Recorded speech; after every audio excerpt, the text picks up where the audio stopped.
Constitutional law के अंदर हमारा लास्ट टॉपिक है लीगल डेवलपमेंट्स। ठीक है, इसमें कुछ पाकिस्तान के कुछ लीगल प्रोसेस, कुछ लीगल टर्मिनोलॉजीज हैं, उसको हम डिस्कस करेंगे। और कुछ अहम पाकिस्तान की हिस्ट्री के अंदर जो कुछ अहम तरीन केसेस हैं लीगल हवाले से, उसको हम डिस्कस करेंगे। तो सबसे पहले हमारे पास है Maulvi Tamizuddin Khan versus federation of Pakistan, PLD 1955 Sindh 96। ठीक है, ये जो टर्म है ना PLD 1955 सिंध 96 को, इसको हम आगे जाकर डिस्कस करते हैं कि ये क्या होती है।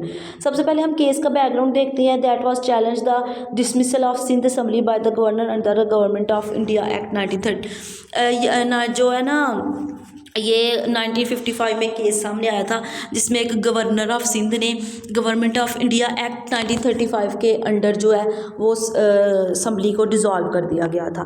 तो इस केस की जो जजमेंट थी वो ये कोर्ट ने ये कहा था कि गवर्नर का जो एक्शन है वो अनकॉन्स्टिट्यूशनल है। ठीक है, जो कि it and reaffirmed the supremacy of the legislature over the execution. तो उन्होंने कहा था कि गवर्नर का एक्शन जो है वो अनकॉन्स्टिट्यूशनल है, क्योंकि ये एग्जेक्टिव से जो लेजिस्लेचर के एग्जेक्टिव के ऊपर सुपरमेसी है उसको चैलेंज कर रहा है। ठीक है, नेक्स्ट हमारे पास है federation of Pakistan versus Tamizuddin Khan 1955। That this case involve an appeal against the Sindh high court's decision. ये सिंध हाई कोर्ट के डिसीजन के अगेंस्ट था। इसकी जो जजमेंट थी वो ये निकली थी कि the federal court help the Sindh high court's ruling emphasis that the legislature should not be dissolve without valid reasons. This decision in reinforce legislative autonomy. ठीक है, ये कहा गया इस केस की जजमेंट के बाद के जो रूलर्स हैं, लेजिस्लेचर है, वो किसी भी रीज़न के बगैर डिज़ोल्व नहीं की जा सकती। ठीक है, यानी कि इसमें लेजिस्लेटिव ऑटोनॉमी को इंश्योर किया गया। नेक्स्ट हमारे पास है reference bye the governor general 1955। ठीक है, द बैकग्राउंड की बात करें तो the reference परटेन the legality of the action taken under the government of India act. ठीक है, उसके हवाले से था। इसकी जजमेंट की हम बात करें तो कोर्ट ने ये डिसाइड किया कि गवर्नर जनरल जो है ये could not exercise the arbitrary power, उसके पास आर्बिट्ररी पावर्स नहीं हो सकती। यानी कि कॉन्स्टिट्यूशन की आर्बिट्ररी पावर्स का मतलब उसके पास कॉन्स्टिट्यूशन को ख़त्म करने की पावर नहीं हो सकती। तो इसके ज़रिए जो है वो कॉन्स्टिट्यूशनल की पावर को इन्हेंस किया गया। नेक्स्ट हमारे पास है स्टेट वर्सेस डोसो। कॉन्टेक्स्ट क्या था? The landmark case involve the imposition of martial law and the legality of the action taken by the military regime ने जो मार्शल लॉ लगाया था, और 1958 में था ये। और लीगैलिटी ऑफ जो उनका एक्शन था उसकी लीगैलिटी को चैलेंज करने के लिए किया गया था। द सुप्रीम कोर्ट, इसका जजमेंट क्या था? Supreme court up held the actions of military government को सुप्रीम कोर्ट ने जारी रखा। स्टेटिंग ये कहा गया the necessity of the situation justifies the suspension of the constitution. क्या उन्होंने ये कहा गया इस जजमेंट में कि आपकी सिचुएशन की नेसेसिटी डिस्क्राइब करती है कि आप कॉन्स्टिट्यूशन को सस्पेंड कर सकते हैं कि नहीं। ठीक है, ये जजमेंट थी ना, इसी ने पाकिस्तान के अंदर मिलिट्री इंटरवेंशंस की बुनियाद रखी थी। नेक्स्ट है Yusuf petal versus crown. Background था केस पे focused on the fundamental rights of citizen, scope of the judicial review. ठीक है, जुडिशल रिव्यू और फंडामेंटल राइट्स ऑफ सिटीजन के ऊपर ये बेस करता था, बेस्ड था। ठीक है, इसके जजमेंट की हम बात करें तो federal court ruled in favour of individual rights के फेवर में फैसला दिया गया कि ये जो जुडिशल पावर है उसको ये रीइंफोर्स किया गया कि जुडिशल पावर जो है वो एग्जेक्टिव एक्शंस की जिम्मेदार है। ठीक है, नेक्स्ट है हमारे पास Begum Nusrat Bhutto versus chief of army staff 1977। The case arose during the imposition of martial law 1977 के अंदर ये केस हुआ था, और it was about the subsequent arrest of political leaders. ठीक है, तो सुप्रीम कोर्ट की जो जजमेंट है that was against the actions of military regime के एक्शन के खिलाफ आई थी। It establish the foundation of for the protection of rights and fundamental rights during martial law. इस जजमेंट ने जो है वो मार्शल लॉ के अंदर फंडामेंटल ह्यूमन राइट्स की को प्रोटेक्ट किया था। ठीक है, नेक्स्ट है हमारे पास Hakim Khan versus government of Pakistan. Case का बैकग्राउंड की बात करें तो the case challenge the legality of the action taken by the executive against the judiciary. ठीक है, जुडिशरी के खिलाफ एग्जेक्टिव के लिए कुछ एक्शंस की लीगैलिटी को चैलेंज करने के लिए था। ठीक है, जजमेंट इसमें जो आई थी सुप्रीम कोर्ट की, that was in the favour of judicial independence. ये कहा गया था कि जुडिशरी जो है वो किसी किस्म के एग्जेक्टिव या लेजिस्लेटिव के इन्फ्लुएंस से आज़ाद है। नेक्स्ट है Nawaz Sharif versus president of Pakistan. Constant था द केस 1993। ठीक है, case was involve the dismissal of prime minister Nawaz Sharif by the president. हमें पता है कि कॉन्स्टिट्यूशन के अंदर पाकिस्तान के कॉन्स्टिट्यूशन के अंदर पहले प्रेसिडेंट को ये पावर हासिल थी कि वो प्राइम मिनिस्टर को डिसमिसल कर सकता है। ठीक है, तो that was about that. Judgment इसकी आई कि जो सुप्रीम कोर्ट है रिस्टोर्ड नवाज शरीफ, ठीक है, उनको उसको रिस्टोर किया। प्रेसिडेंट के एक्शंस को अनकॉन्स्टिट्यूशनल करार दे दिया गया। ठीक है, और इसके जो है ना ये कहा गया कि ये पार्लियामेंट सोवरेनिटी के लिए ख़तरा है।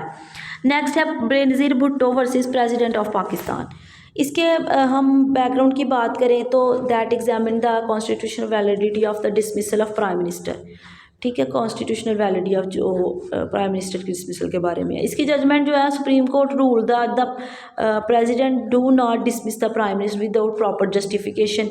ये कहा गया कि जो हमारे पास प्राइम मिनिस्टर है वो बगैर किसी जस्टिफिकेशन के जो प्राइम मिनिस्टर है उसको डिसमिस नहीं कर सकता। ठीक है, नेक्स्ट हमारे पास है ख्वाजा मोहम्मद शरीफ 1988।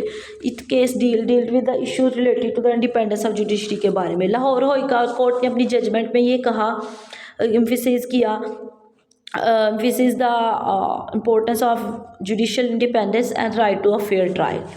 ठीक है, नेक्स्ट हमारे पास federation of Pakistan versus Haji Sharifullah Khan 1989। ठीक है, इसके हम बैकग्राउंड की बात करें तो ये this case address the constitutional implications of administrative decisions से रिलेटेड था। इसकी जजमेंट की बात करें तो supreme court has the principles of due process and fairness of administration activities. ठीक है, नेक्स्ट हमारे पास है ख्वाजा तारिक रहीम 1992। ठीक है, इस केस में जो है it was involve the review of executive orders and their compliances with the constitution. ठीक है, एग्जेक्टिव ऑर्डर्स को रिव्यू करने के बारे में था। द कोर्ट ने ये रिफार्म किया कि जुडिशरी के पास ये पावर है कि वो एग्जेक्टिव एक्शंस को रिव्यू कर सके ताकि कॉन्स्टिट्यूशनल प्रिंसिपल्स की एडहेरेंस को इंश्योर किया जा सके। नेक्स्ट है हमारे पास Benazir Bhutto versus president of Pakistan 1998। ठीक है, it was involve the dismiss of Benazir Bhutto's government. Supreme court ने ये रूल्ड किया कि पाकिस्तान प्रेसिडेंट का जो एक्शन है वो अनकॉन्स्टिट्यूशनल है। ठीक है, सो इस तरह से क्या है किया गया कि पार्लियामेंट्री डेमोक्रेसी के प्रिंसिपल को रीइंफोर्स किया गया। नेक्स्ट हमारे पास है Asma Jilani versus government of Punjab 1972। This case dealt with the right to fair of a trial and the rule of law. Supreme court ने एम्फेसाइज किया कि जो फंडामेंटल राइट्स हैं उनकी प्रोटेक्शन गवर्नमेंट की जिम्मेदारी है। ठीक है, that also include the fair trial, right of fair trial. ठीक है, नेक्स्ट हमारे पास है स्टेट वर्सेस ज़ियाउर रहमान 1973। ये जो कॉन्स्टिट्यूशन है that was focused on the constitutionality of martial law. ठीक है, इसकी जजमेंट में supreme court ruled against the arbitrary actions. ठीक है, ये सुप्रीम कोर्ट ने ये कहा कि एक आपके लिए जजमेंट दी कि मार्शल लॉ जो है वो फंडामेंटल राइट्स को इग्नोर नहीं कर सकता। ठीक है, वायलेट नहीं कर सकता। नेक्स्ट हमारे पास है Mohammad Khan Achakzai versus federation of Pakistan 1997। इस केस का जो अगर हम कॉन्टेक्स्ट की बात करें तो पॉलिटिकल राइट्स ऑफ सिटीजन्स के बारे में था। ठीक है, और elected process the court ruled in favour of holding the political rights and democratic processes के हक में जो है इसका के फैसला आया। This case reinforce the importance of free and fair elections in Pakistan. ठीक है, नेक्स्ट हमारे पास है Zafar Ali Shah versus general Parvez Musharraf 2000 the year 2000। इसमें जो है ये जो केस था, इसके कांस्टेंट की बात करें तो it challenge the legality of military rule imposed by general Parvez Musharraf. ठीक है, इसमें जो सुप्रीम कोर्ट है it validates the general Musharraf actions को वैलिडेट किया कर दिया, but it underscores the necessity to for a return to constitutional governance. ठीक है, यानी कि कॉन्स्टिट्यूशनल गवर्नमेंट की तरफ जाने की जो ज़रूरत है उसको अंडरस्कोर कर दिया गया। नेक्स्ट हमारे पास जो है वह है Sindh high court association versus federation of Pakistan 2009। This case involve the independence of the judiciary. इसके ये केस जो है ये इंडिपेंडेंस ऑफ जुडिशरी के बारे में था। इसकी जजमेंट में supreme court ruled the in the favour of judicial independence को इंश्योर किया गया। Emphasize the importance of transparent and merit based appointment system को इंश्योर किया गया। ठीक है, नेक्स्ट हमारे पास है लीगल टर्मिनोलॉजीज इन पाकिस्तान। कुछ टर्म्स हैं लीगल पाकिस्तान के लीगल फ्रेमवर्क के हवाले से। सबसे पहली है PLD, पाकिस्तान लॉ डाइजेस्ट। ये एब्रीवेशन जो है ना ये decisions and judgements of supreme court and high courts के बारे में है। एक्चुअली एक लॉ जस्टिस डाइजेस्ट है जो पाकिस्तान में पब्लिश होता है, जिसके अंदर ये सारा जो supreme court and high courts की जजमेंट्स है ना उसके उनके डिसीजंस को पब्लिश किया जाता है। ठीक है, तो ये वही है पाकिस्तान लॉ डाइजेस्ट। ठीक है, ये पाकिस्तान लॉ डाइजेस्ट जो है ना 1955 से पब्लिश हो रहा है। नेक्स्ट हमारे पास SC है। SC जो है सुप्रीम कोर्ट को कहते हैं। ठीक है, फिर FC है। FC फेडरल कोर्ट को कहते हैं। इसका यूजेज हम बात करेंगे तो फेडरल कोर्ट जो है ना पाकिस्तान की it existed prior to establishment of supreme court से पहले, सुप्रीम कोर्ट बनने से पहले ये होती थी। ठीक है, 1955 में सुप्रीम कोर्ट जब इस्टेब्लिश हुई उससे पहले फेडरल कोर्ट होती थी। तो पाकिस्तान के जितने भी PLDs हैं 1955 तक उसमें FC यूज़ किया गया। ठीक है, 1955-6 के बाद सुप्रीम कोर्ट यानी SC यूज़ किया जाता। नेक्स्ट है लॉ LAH, इसका मतलब है लाहौर। ठीक है, ये जो है वर्ड या टर्म जो है ये लाहौर हाई कोर्ट के लिए यूज़ की जाती है। ठीक है, 1988 में जो है ना ये सबसे पहले यूज़ की गई थी 1988 के PLDs में। फिर है DLR, डेली लॉ रिपोर्ट। ये एक सोर्स है of legal reporting that include judgements from various courts in Pakistan. उनके पाकिस्तान के डिफरेंट जो कोर्सेज हैं वेरियस कोर्ट्स हैं वहाँ से रीसेंट केसेस के हवाले से रिपोर्ट्स जो हैं उसको हम कहते हैं डेली लॉ रिपोर्ट। नेक्स्ट है SCR, इसका मतलब है सुप्रीम कोर्ट रिपोर्ट्स। ये सुप्रीम कोर्ट्स के जो हैं ये भी एक सेट ऑफ रिपोर्ट्स हैं, एक डॉक्यूमेंट्स हैं जो कि सुप्रीम कोर्ट के डिसीजंस के बारे में है। ठीक है, नेक्स्ट है PLD वर्सेस SCR। PLD और SCR जो है ना वो दोनों ही सुप्रीम कोर्ट के केसेस से रिलेटेड हैं। ठीक है, लेकिन ये कुछ डिफरेंट हैं। जो PLDs हैं वो ज़्यादा वाइडली साइटेड होते हैं। ठीक है, इस पर कंप्रीहेंशन ज़्यादा होती है, ज़्यादा डिटेल से बात की होती है। नेक्स्ट हमारे पास है PLR, पाकिस्तान लॉ रिपोर्ट। ये PLD की तरह होती है।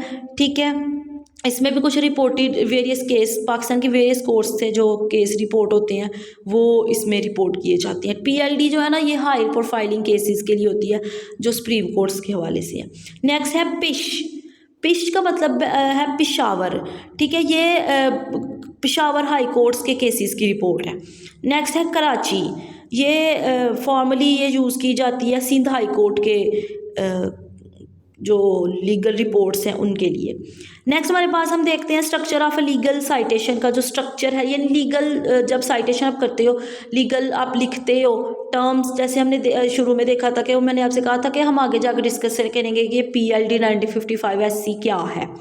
तो ये एक ना लीगल साइटेशन लीगल उसको लिखने रेफरेंस देने का तरीका है। इसमें जो है ना सबसे पहले एब्रीवेशन लिखी जाती है, यानी जो रिपोर्ट है जैसे PLD है तो PLD लिखा जाएगा। फिर ईयर लिखा जाता है, कोर्ट एब्रीवेशन लिखी जाती है, जो कोर्ट है उसके नाम की एब्रीवेशन लिखी जाती है, और फिर पेज नंबर लिखा जाता है। ठीक है, पेज नंबर का मतलब है कि जिस डाइजेस्ट में पाकिस्तान लॉ डाइजेस्ट में वो पब्लिश हो रहा है उसका पेज नंबर क्या होगा। ठीक है, इसमें जो for example PLD 1955 SC 240, PLD मतलब पाकिस्तान लॉ डाइजेस्ट में 1955 में जो ये डिसीजन लिया गया था। SC सुप्रीम कोर्ट ने लिया था।